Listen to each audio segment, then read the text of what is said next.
السلام عليكم اخوتي الكرام وتحية طيبة للجميع، ونتمنى تكونوا بخير وبأحسن الأحوال. وكما عودناكم مع آخر الأخبار والمستجدات، خبر اليوم: أضحوكة العالم العربي عبد الرزاق سبقاق وزير الرياضة الجزائري يعلن أن ملاعب الجزائر أفضل من ملاعب المغرب وإفريقيا. لنتابع التفاصيل.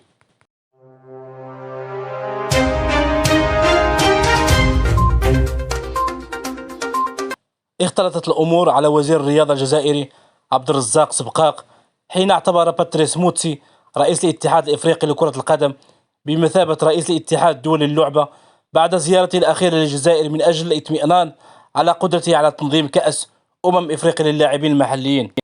وأكد سبقاق أن بلده يتوفر على بنية تحتية أفضل من دول الجوار وباقي دول القارة الإفريقية، علما أن تصريحاته جذبت موجة من السخرية من طرف متابعي الشأن الرياضي المحلي.